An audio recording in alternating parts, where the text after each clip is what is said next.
माँ का मायका। दिव्या की शादी राघव के साथ हुई थी। दिव्या और राघव एक दूसरे के साथ बहुत खुशी खुशी रहा करते थे।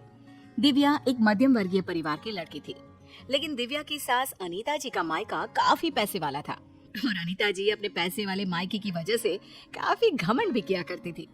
एक दिन सुबह के वक्त, मम्मी जी मैं सोच रही थी अपने मायके जाकर आ जाती हूँ, बहुत दिन हो गए हैं ना।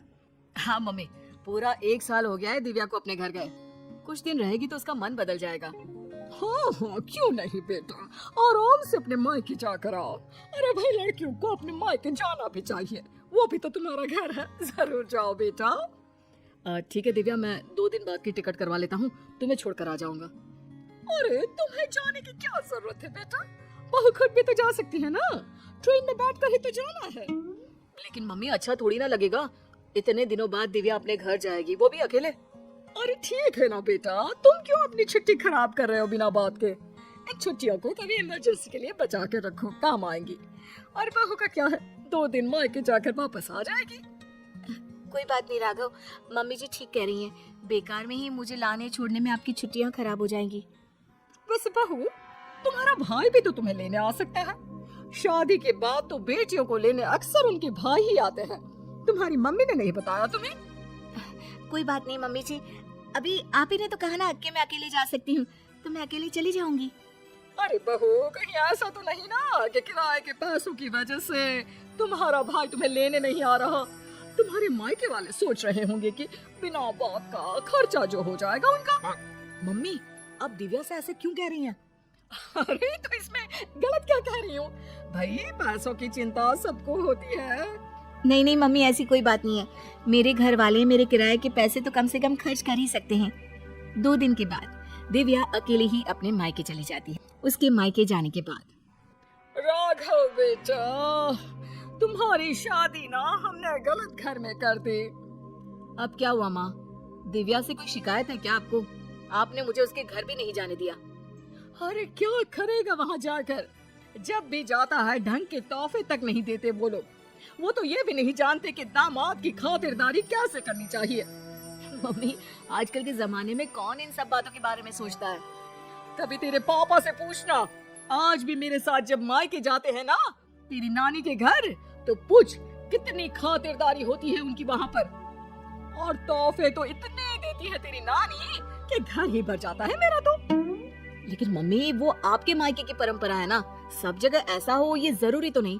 और हम दिव्या के घर वालों से ऐसी उम्मीद कैसे रख सकते हैं? अच्छा नहीं लगता मम्मी। ओह, आजकल के लड़के ना शादी होते ही अपने पत्नी की साइड लेना शुरू कर देते हैं। अब देखना, आएगी तुम्हारी पत्नी खाली हाथ अपने मायके से। कुछ दिनों के बाद दिव्या अपने मायके से लौट कर आती है और वो अपनी मम्मी के दिए हुए गिफ्ट अपनी सास अनीता जी को दिखाती है। मम्मी जी ये देखिए, मेरी मम्मी ने मुझे साड़ी दी है, राघव के लिए शर्ट और आपके लिए भी एक साड़ी भेजी है। बस और कुछ नहीं रखा तुम्हारी मम्मी ने? अरे इतने दिनों के बाद मायके गई थी। मुझे तो लगा भाई अपने मायके से ढेर सारी चीज मिलेगी तुम्हें। ऐसी बात नहीं है मम्मी जी, वो लोग तो मुझे बहुत सारी चीजें देने की कोशिश कर रहे थे, लेकिन मुझे ये सब अच्छा नहीं लगता। हाँ मम्मी, मैंने ही दिव्या से मना किया था, बिना बात के किसी से चीज लेना अच्छी बात नहीं है। तुम्हारी नानी होती ना बेटा, तो मुझे कभी इस तरह नहीं आने देती। मेरे मायके की तो बात पूछो ही मत, जब भी जाती हूँ इतने सारे गिफ्ट मिलते हैं, क्या बताऊँ। बस मुझे तो कभी कुछ खरीदने की नौबत ही नहीं आई। कभी कोई साड़ी, कभी कोई सामान मैंने खुद के हाथों से इतने सालों में नहीं खरीदा। सब कुछ तुम्हारी नानी ने दिया है मुझे। मम्मी, अब वक्त बदल गया है, वो आपका मायका है, दिव्या का परिवार पूरी तरह से अलग है। हाँ मम्मी जी, और वैसे भी सबका परिवार एक जैसा नहीं होता ना, और मुझे मेरे परिवार से कोई शिकायत भी नहीं है। कुछ दिनों के बाद अनीता जी अपने मायके जाती है और जब वहाँ से लौट कर आती है तो बैग भर भर के गिफ्ट लेकर आती है। देखो बहू, इसे कहते हैं मायके से आना। अरे भाई, इतना सामान हो गया था कि क्या बताऊं। अरे वाह मम्मी जी, ये तो बहुत अच्छी बात है, आपको इतनी सारी चीजें मिली हैं। वही तो, और एक तुम्हारे मायके वाले हैं, ठीक से मिठाई भी नहीं भेज सकते बेटी के ससुराल वालों के लिए। मम्मी जी, आप ऐसा क्यों कह रही हैं? देखो तो सही बहू, मेरी माँ ने पूरे 5 डब्बे रखे मिठाई के। इसे कहते हैं बेटी को विदा करना। तुम्हारी तरह नहीं खाली हाथ भिजवा दिया। बस करिए मम्मी, दिव्या आपकी बहू है, आप उससे इस तरह बात करेंगे तो वो क्या समझेगी? राघव के बार बार समझाने पर भी अनीता जी पर कोई असर नहीं होता और वो कभी भी दिव्या को उसके मायके के लिए भला बुरा सुनाती ही रहती है। एक बार अनीता जी की तबीयत बहुत खराब हो जाती है। मम्मी जी देखिए, आपको बिस्तर से उठने की कोई जरूरत नहीं है, आप आराम कीजिए, आपको जो भी चाहिएगा मैं लाकर दे दूंगी। हाँ हाँ ठीक है, देखो तुमसे जो हो रहा है वो कर दो, बाकी मैंने अपने भाई को फोन कर दिया है। मेरे भाई और भाभी आ जाएंगे मेरे मायके से मेरा ख्याल रखने के लिए। मम्मी आप ऐसा मत कहिए ना, दिव्या आपकी बहू है, वही ख्याल रखेगी आपका। मामा और मामी कितने दिन आपका ख्याल रख लेंगे। ऐसा कुछ नहीं है, मैंने कहा ना, मेरे मायके वालों को बड़ा प्यार है मुझसे, एक फोन करूंगी और दौड़े चले आएंगे। पूरा एक सप्ताह बीत जाता है लेकिन अनीता जी के मायके से कोई नहीं आता और दिव्या दिन रात अनीता जी की सेवा करके उनकी तबीयत ठीक कर लेती है। तबीयत ठीक होने के बाद, दिव्या बहू जरा यहाँ तो आना मेरे पास। क्या हुआ मम्मी जी, आप ठीक है ना? आपको किसी चीज की जरूरत तो नहीं है? बहू मुझे माफ कर दो, मैं हमेशा अपने मायके का घमंड करके तुम्हें उल्टा सीधा सुनाती रही, लेकिन फिर भी तुमने मेरी इतनी सेवा की।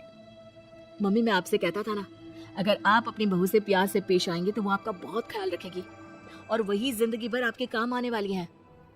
लेकिन मैंने तो अपनी बहू को हमेशा ताने मारे और फिर भी उसने मेरा इतना ख्याल रखा। मुझे माफ कर दोगी ना दिव्या? अरे मम्मी जी ऐसा मत कहिए, आप हमेशा मेरे मायके वालों को भला बुरा कहती रहती थी, लेकिन एक बात बताऊं, सबके घर वाले ना अलग अलग होते हैं, सबका अपना अपना नेचर होता है, लेकिन इसका मतलब ये नहीं कि मेरे मायके वाले मुझे प्यार नहीं करते और इसका मतलब ये भी नहीं कि आप मुझे प्यार नहीं करती, है ना सच?